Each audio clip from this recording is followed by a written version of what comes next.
What's up, everybody? Tyson Roush. Let's talk Jets. Hope everybody's having an excellent day, considering that we're all frustrated and annoyed by the Jets and the fact that it's now raining every day for like 2 weeks, which is just becoming ridiculous. But the New York Jets, I just don't understand what they're doing with the quarterback position. I haven't really understood it for about a year now, obviously after the Aaron Rodgers thing. But their handling of Zach Wilson, is their priority to try to make the most out of Zach Wilson to kind of prove that he was a good pick at number 2, or is it winning? Like, I'd really like to know, is it like an ego thing? Is it stubbornness? Is it arrogance? Like, what is this undying commitment that Zach Wilson that goes above and beyond whatever else this team should be really doing logically? Now, I'll go back to even last year. Last year, the last game of the season, they were scared to play him. That's a fact. They didn't want him on the field no matter what. So prior to that, this team quit on him. They did not believe in him whatsoever. And when Mike White came in, or whoever else, the offense flourished, the team was happy, they were productive, and they were competitive, and they had an NFL offense. They actually looked like the rest of the NFL. Zach came in, garbage. So in the offseason, they let Mike White go because you can't bring him back because you have a divided locker room. No, like it just Mike White versus Zach, they were gonna rally with White, no matter how you looked at it. So Jets say, you know what, we're gonna make a decision to let him go for more money and explore Zach. He's gonna be our guy. The problem with that is that Zach was not ready to play this year. And it's a fact. He was a true reclamation project where you're like, you know what? You've got to literally sit out the entire year to just rebuild yourself. So they go out and get Aaron Rodgers, which is great. They say, you know what? We're going to let Zach sit and learn, which is great. But what you should have done then, which I've said for 5 months now, and I'm sorry about repeating myself, you signed a veteran quarterback to put in between them. And there was a lot of them out there that were very, very affordable. We've talked about them for months. Minshew, Bridgewater, Brissett, whoever you want. Pick them. They all would work, right? You let Zach sit there and you just learn, watch. You don't have to play. If Aaron Rodgers, God forbid, gets banged up, you put this guy in there and you still have a competitive team. Because at the end of the day, it's about winning. It's not about Zach. It's not about anything else. It's about winning football games. Using Salah's word, giving your team the best chance to win. It's not Zach Wilson this year. It never was. So they go out and they get Tim Boyle. Okay, I didn't know Mike White. I don't know Tim Boyle other than the same highlights everybody else saw. Okay, you bring him because Hackett likes him and Rodgers likes him. Maybe he has something. If you have a quarterback on your team that you're scared to play, then why is he on the team? If he's not able to even take first string reps in practice, why is he playing? That's what I'd like to know. Because if that's the case, then it doesn't make any sense. So when Aaron Rodgers gets hurt on September 11th, we were all devastated. We're like, this is bad. But we all, prior to that, said, this is a win-now team. This team is ready to compete. That next day, September 12th, the first thing Joe Douglas should have did was go out and find a quarterback. You signed them then. Because Justin Salah's words himself, he said, you know what? You can't. It's not a plug-and-play guy. You can't sign a guy today and have him play on Sunday. Okay, well, guess what? If you signed player A on September 12th, guess what? It's been 2 weeks. If Zach Wilson struggles mightily, not doing well, guess when he could have played? This Sunday. Huh.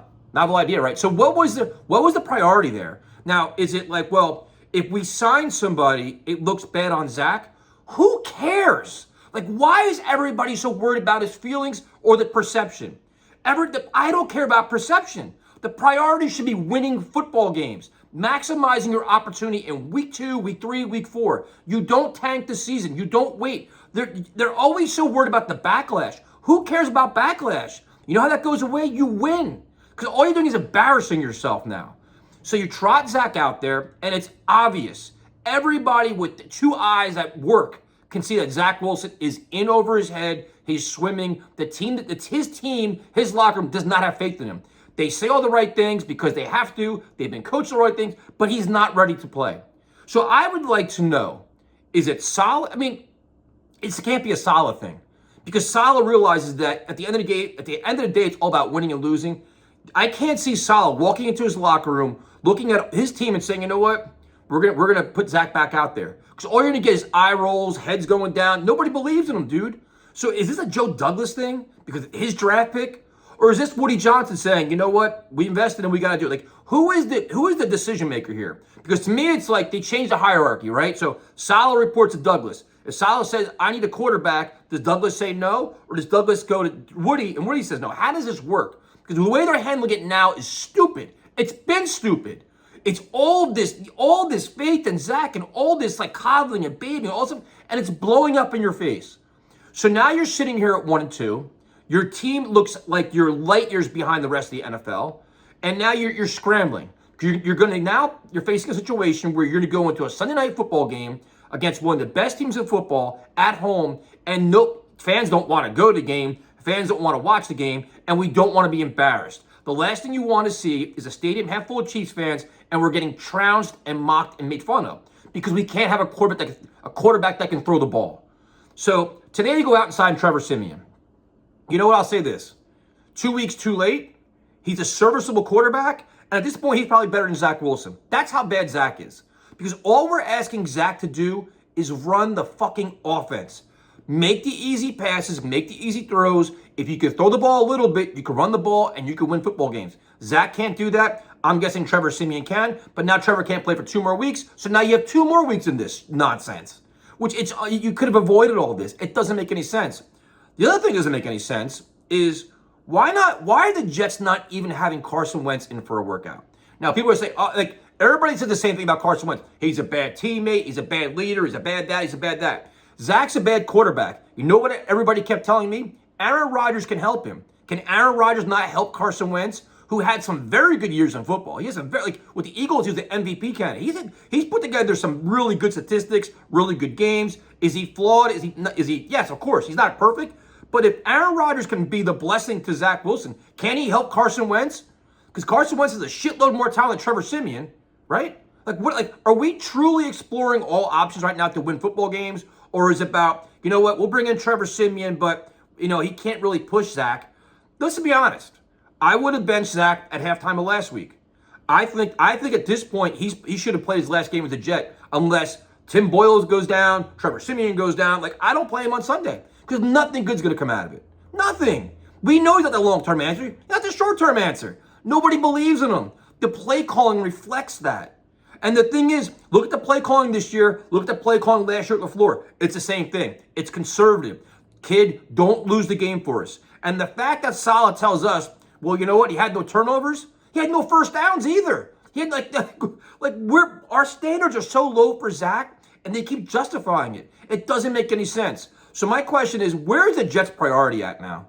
It's like you're taking half-ass measures to protect this kid, and the kid's not giving you what you need. So you're going to sacrifice your team's success for this quarterback. And why are you doing that? So now the test is going to be, what do you do on Sunday if Zach really struggles? Are you scared to bench him on the primetime stage? Well, you know what? You put him in this spot. He shouldn't even be there right now. He shouldn't be on the field Sunday night.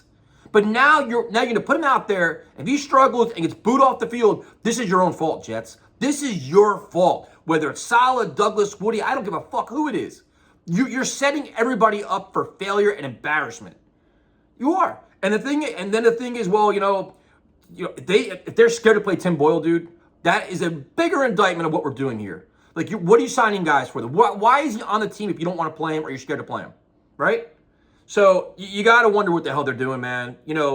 I'm frustrated. I'm tired of it. There's so many similarities to how this team was under Gase right now, how it's being handled. Once Aaron Rodgers left the building, it's been a disaster. And that's an indictment on coaching, the leadership, the locker room, everything else. Everybody can be all bold and brash and confident when Aaron's there. The minute he left, the wheels are falling off all over the place.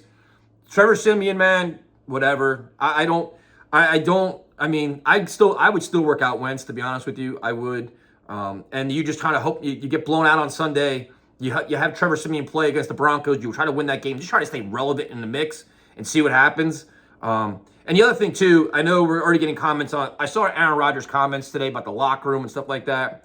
And he's saying how the fans shouldn't be booing and stuff like that. It's an interesting take. And I love Aaron Rodgers, man. But listen, dude, we're not Green Bay Packer fans, bro. We haven't had years and years and years of success. We just lost our 15th game in a row to Patriots. People are paying good-ass money, a lot of it because you came here and the Jets jacked the prices up. People are paying good money to come see this team play, and you're getting bad results.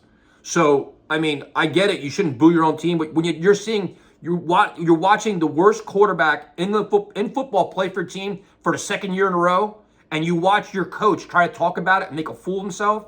When your coach says, I think I see improved pocket presence for my. I'm so pissed, dude.